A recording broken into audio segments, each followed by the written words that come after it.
Hello and welcome back to the course on machine learning. Today we're talking about the polynomial regression. So let's get straight into it. We already know a couple of types of regressions. We know the simple linear regression, which we can see over here.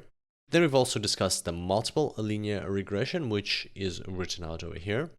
And finally, we've got the polynomial linear regression, which is written out here. So notice how it's very similar to the multiple linear regression, but at the same time, instead of the different variables like x2, x3, x4, and so on, xn, we have the same variable x1, but it is in different powers. So instead of x2, we have x1 squared. Instead of x3, we would have x1 cubed. And so instead of xn, we would have x1 to the power of n. So basically we're using one variable, but we're using the different powers of that variable. So let's have a look at when you'd use a polynomial regression, when it would come in handy. Let's say we've got a set of observations which look like this. Then the line that fits this data is obviously a simple linear regression. As you can see, it fits it quite well. But let's for a change say that the data set looked something like this. So if we try to use a simple linear regression here, which is expressed like that, you'll see that it doesn't fit quite well. So in the middle, you've got data underneath, and then as you go further, the data will be above the line. So how can we correct that? Well, we can try to correct that by using a polynomial regression. Let's have a look. So instead of the linear regression, we're going to conduct a polynomial regression, and that, in this case, fits perfectly. And what is the formula? Well, that is the formula for this particular case. Y equals b0, so that's the constant, plus b1 x1. So that's a simple linear regression part, but then we're adding the b2 x1 squared. And the b2 x1 squared gives it that parabolic effect, so that the curve becomes parabolic, and therefore it will fit this data better. As you can see, polynomial regression is a bit different to simple linear regression. And at the same time, it has its own use cases. So it's all comes on a case-by-case basis. You have a problem, and then you might try a simple linear regression, a multiple linear regression, if you have many variables, or you might try a polynomial linear regression and see what happens. And sometimes the polynomial regressions do work better. For example, they're used to describe how diseases spread, or pandemics and epidemics spread across territory or across population. Polynomial linear regressions can be handy there, and they also have other use cases. So it's a matter of what works best. So it's always good to have more tools in your arsenal. And we have one final question left.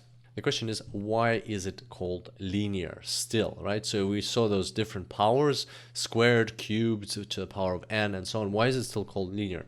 And I'll show you what I mean. If you look on the left here, it says polynomial linear regression. So why is it still called a linear regression if it's a polynomial regression? Well, the trick here is that when we're talking about linear and non-linear, we're not actually talking about the x variables, right? So even though they're non-linear here, the relationship between y and x is non-linear, when you're talking about the class of a regression, you're talking, so whether it's linear or non-linear, you're talking about the coefficients here. So that's the interesting part. So whether or not this function, which we have here, so y is a function of x, right? And so the question is, can this function be expressed as a linear combination of these coefficients because ultimately they are the unknowns, right? So your goal when you're building a regression is to find these coefficients, find out their actual values, so that then further down the track, you can use those coefficients to then plug in x and predict y, whether it's a linear, a simple linear, multiple linear regression, or polynomial linear regression. That's your goal, to find these b coefficients. And that's why linear and non-linear refers to the coefficients. So an example of a non-linear regression would be if the equation was y equals b0 plus b1 x1 divided by b2 plus x2, or something like that, or b0 divided by b1 plus x1. So a situation where you really cannot replace the coefficients with other coefficients to turn the equation into a linear one in regards to the coefficients, not the x values. So there you go. That's why polynomial regression is still called a linear regression. That's your fun fact for the day, and maybe you can show off to your colleagues. And also, because of that, the polynomial linear regression is actually a special case of the multiple linear regression. So that's just something to also kind of note, that this is a version of the multiple linear regression. rather than a standalone, absolutely new type of regression.